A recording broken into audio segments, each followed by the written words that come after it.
ایسا شاندار نظام ہے جو ہر وقت کھلا ہے، ہر وقت ریلیف دے رہا ہے، اور اس کے بارے میں کوئی بھی شخص آ کے اپنا اطمینان کر سکتا ہے۔ ڈاکٹر صاحب یہاں سوال یہ پیدا ہوتا ہے کہ میکانزم کیا ہے؟ ہم کیسے کسی کو جانچ سکتے ہیں کہ یہ مستحق ہے؟ ہمارے آپ کے پاس کوئی ایسا سسٹم بنایا ہے کہ جس کی وجہ سے اس کی تصدیق ہو سکے؟ مساجد کے دروازے پر آ کے عام طور پہ جو مانگنے والے ہیں سیڑھیوں پر کھڑے ہو کر دروازوں پہ، یہ ہمارے ایک سروے کے مطابق 99% بھکاری، پیشہ ور بھکاری لوگ ہیں۔ ہمیں اپنا صدقہ خیرات ان پہ ضائع نہیں کرنا چاہیے۔ مسجد رحمۃ اللہ عالمین کے پاس جو سفید پوش لوگ آ رہے ہیں وہ دروازوں پہ نہیں کھڑے ہوتے، وہ دفتر میں آتے ہیں، اپنا مدعا بیان کرتے ہیں، اپنی درخواست لکھتے ہیں، ہماری ٹیم 2-3 طریقوں کے ساتھ اس کا ساری کی ساری تسلی کرتی ہے۔ واقعی مستحق ہو تو اس کو خاموشی کے ساتھ اس کی مدد کر دی جاتی ہے۔ جو صحیح مستحق شخص ہوتا ہے، اس کا لہجہ، اس کے الفاظ، اس کی آنکھیں، اس کا لباس، اس کی جو پھٹی ہوئی ایڑیاں ہیں، اس کا جھکی ہوئی نگاہیں ہیں، اور اس کا پریشان ہونا اور ہمارے سامنے آ کے اپنی بات کرتے ہوئے ہچکچانا، یہ وہ بنیادی چیزیں ہیں جو اللہ تعالیٰ کی طرف سے کوئی پیشہ ور بھکاری ان کو نہیں حاصل کر سکتا۔ جو پیشہ ور بھکاری ہوتے ہیں اس کے مقابلے میں اللہ تعالیٰ کی توفیق سے ہم یہ کہہ سکتے ہیں کہ ہم 99% سے زیادہ ریشو کے ساتھ مستحق فرد تک دوا بھی پہنچا رہے ہیں، کھانا بھی پہنچا رہے ہیں، سرپرستی بھی کر رہے ہیں، علاج بھی کروا رہے ہیں، اور باقی سہولیات بھی انہیں پہ خرچ ہو رہی ہیں۔ اور یہ ہر امتی کے لیے، ہر انسان کے لیے ہے۔ اس میں کسی جماعت، کسی مسلک، کسی تنظیم کی کوئی تفریق نہیں ہے۔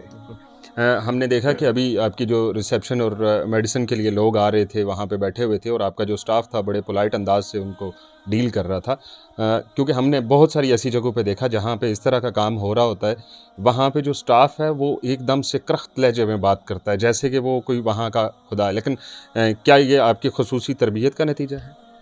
مسجد رحمۃ اللہ عالمین لفظ کی برکت ہے۔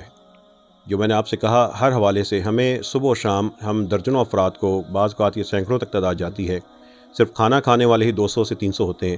ہم یہ ہمارے پاس آتے ہیں، کبھی نہ ہمیں تھکاوٹ ہوئی، نہ اکتاہٹ ہوئی، نہ ان پہ غصہ آیا، نہ ہمارے لہجے میں، نہ ہمارے رویے میں، بلکہ جتنا یہ کام بڑھتا جاتا ہے، اللہ تعالیٰ کی توفیق سے ہمیں اور ہمت نظر آتی ہے۔ ہمیں نظر آتا ہے کہ ہم نہیں کر رہے بلکہ اللہ تعالیٰ کی ذات ہم سے کروا رہی ہے۔ اس مسجد رحمۃ اللہ عالمین کے ساتھ وابستہ جتنے بھی تعاون کرنے والے لوگ قافلہ رحمت ہیں، اور سب سے بڑھ کر میں سلام پیش کرتا ہوں اپنی اس بے لوث ٹیم کو، جس میں ایک ہمارے خادم سے لے کے ہمارے ایڈمن تک سب لوگ شامل ہیں۔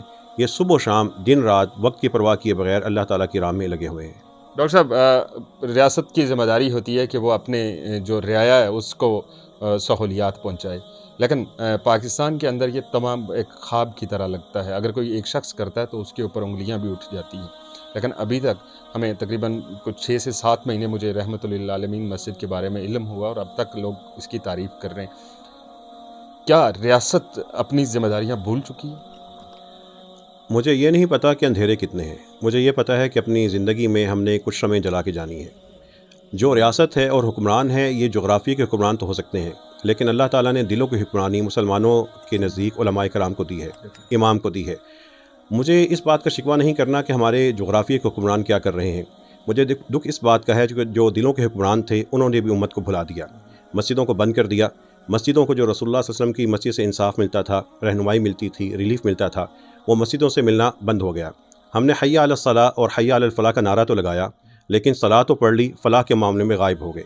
ہمیں یہ احساس کرنا ہوگا کہ مسجد سب سے بڑی حکومت ہے، سب سے بڑا GHU ہے، سب سے بڑا یہ دارالخلافہ ہے، یہی ایوان وزیر اعظم ہے، یہی ایوان صدر ہے، یہی قومی اسمبلی ہے۔ مسلمان یہیں سے مل کر ایسا شاندار نظام قائم کر سکتے ہیں۔ مسجدیں ایسا کر سکتی ہیں کہ خودکشی نہ ہو، بیوہ دھکے نہ کھائے، یتیم کو آسرا مل جائے۔ یہ ہمیں خود حکومت بننا ہوگا، اور میں اس بات پہ ایمان رکھتا ہوں کہ مسجد سب سے بڑی حکومت ہے، مسجد سب سے بڑا ریلیف سینٹر ہے۔ بالکل ایسا ہی ہے۔ ہم آپ سے آپ کا زیادہ ٹائم نہیں لیں گے۔ آخری سوال، کیونکہ آپ کے پاس اس وقت جو اس سسٹم کو بنانے کے لیے موجود تمام شعبہ زندگی موجود ہیں، یہاں پہ جو ایک کچہری سسٹم تھا، عدالت لگتی تھی کیونکہ مسجد کے اندر ہی لگتی تھی، کیا ہم یہ توقع کر سکتے ہیں کہ جو چھوٹے موٹے مسائل ہوتے ہیں ان کی صلح کے لیے بھی یہاں کوئی سسٹم یا سینٹر قائم کیا جائے گا؟ میں آپ کو آپ کے چینل کے توسط سے یہ بریکنگ نیوز دے دیتا ہوں کہ مسجد رحمۃ اللہ عالمین میں کارنر قائم کیا جا رہا ہے، صلح کارنر، اصلحوا ذات بینکم، جو قرآن کہتا ہے والصلح خیر، فالصلح خیر۔ جہاں پر لوگ آئیں گے، ایکسیڈنٹ ہوا ہے، کوئی جائیداد کا مسئلہ ہے، کوئی اور مسائل ہیں، دونوں فریق آئیں، مسجد میں بیٹھ کے فیصلہ کر لیں۔ اس سے پہلے ہماری مسجد لیگل ایڈ کونسل موجود ہے جو یہاں پر، اور فیملی کونسل موجود ہے جہاں پہ ہم نے بہت سی طلاقیں روکی ہیں، بہت سے وراثت کے مسائل حل کیے ہیں۔ جو تنازعات عدالت میں حل نہیں ہو رہے تھے، فریق جب دونوں مسجد میں آتے ہیں، آدھی رحمت ہوتی ہے اور آدھی وہ جھوٹ چھوڑ کے سچائی پہ آ جاتے ہیں۔ تو انشاءاللہ تعالیٰ اس مسجد میں کارنر ہوگا، لوگ بیٹھیں گے، بوقت ضرورت ہم ان کے درمیان ہمارے جو ساتھی منسلک وکیل ہیں اور قاضی جج ہیں، ریٹائرڈ ہیں، ہم ان کو بھی بلائیں گے کہ آئیے ان کا مسئلہ بہتر طریقے سے سلجھا دیتے ہیں۔ یہ پہلی دفعہ مسجد رحمۃ اللہ عالمین کے شعبہ میں آپ کے ذریعے یہ اعلان کر رہا ہوں۔ بہت شکریہ ڈاکٹر صاحب آپ کے وقت دینے کا۔ یقیناً اگر آپ جیسے لوگ جو پاکستان کا ایک سافٹ امیج ہیں اور خدمت خلق کا جذبہ رکھتے ہیں، ان کی وجہ سے ہی ہزاروں ایسے خوددار لوگ ہیں جو اپنی خودداری بچانے میں کامیاب ہو جاتے ہیں۔ ناظرین اکرام، آج اس مسجد کے اندر جامع مسجد رحمۃ للعالمین کے محتمم ہیں، منتظم اعلیٰ ہیں ڈاکٹر عبید الرحمن بشیر صاحب۔